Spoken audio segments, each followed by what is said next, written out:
Well, yes, good morning to you. He certainly says a lot about being willing to cooperate. The problem is actions don't always follow his words. So what do we believe when it comes to Vladimir Putin? Well, I think we believe that this man is convinced that history is on his side and that time is on his side. He is fully resolved, I think, to redress what he regards as the deceit of Russia, the wrongs done to Russia in the past after the collapse of the Soviet Union in 1991, and to restore essentially a Yalta-like division of the world. You'll remember in 1945, Russia, the Soviet Union then, the UK and the United States met in Yalta and decided how to carve up the world into their particular spheres of influence. That's really what Putin wants, and he is not going to resile from that, and nothing he's said or done suggests otherwise. How realistic is that as an outcome, though? I mean, throwing back to the past like that when we've advanced so far and progressed so far, is that dream a likelihood? It is, in all realistic terms, I think, a fantasy, except, of course, we're seeing with shifts coming out of the US administration in Washington, signals that were I Vladimir Putin, I would find encouraging. The simple reality is his forebears and he guaranteed the 1991 borders of Ukraine, and he has now flagrantly breached that, invading the country twice and now waging a brutal war against civilians and against civilian infrastructure, and nothing, no matter what is being discussed in Saudi Arabia, has altered the reality on the ground for 40-odd million Ukrainians. They are the victims of an unprovoked and illegal war. Peter, on to Putin's health. He's never been shy about his fitness, with topless horse riding shots and out there doing a bit of hunting. But suddenly we're hearing that his health may be on the decline. Are these claims legitimate? We've been hearing these claims for almost as long as Putin has been in power.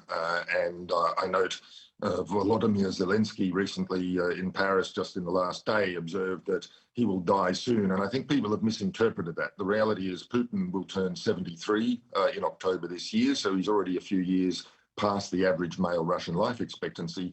But there is no doubt he takes care of himself. The little we know about his daily regimen suggests he exercises daily. We know he drinks next to no alcohol. And I'm sure he is no less attentive to his health and well-being than were Henry Kissinger and Jimmy Carter, both of whom cracked the ton. So why is Zelensky throwing this around now then? I think it's to make the point that abandoning Ukraine in the short term is the wrong stratagem. Putin will not live forever. He believes he can outlast the West. And all too often, I think the collective West has shown a lack of discipline, a lack of resolve, a lack of ticker to see things through. And so I think this is Zelensky's way of saying, stay the course with us. We endure, we will endure because we're fighting for something we know, that is our sovereignty and our liberty. Putin will not be around forever, and don't fall into the trap of thinking making a deal with the devil you know is better than waiting for a devil you don't know. The simple truth is Putin will pass.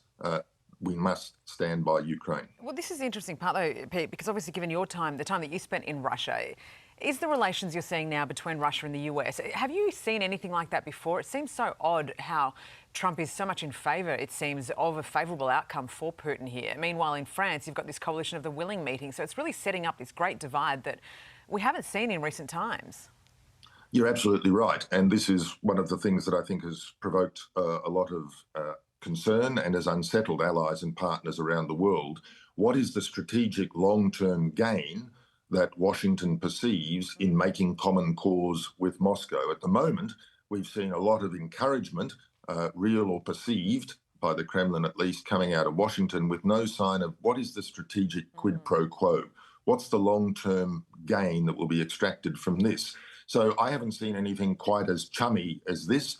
But I think both men are fundamentally mistrustful, and I don't think either believes any deal will endure for the long term. So it's about wresting tactical opportunity now, and that is where Putin, I think, is playing a superior game.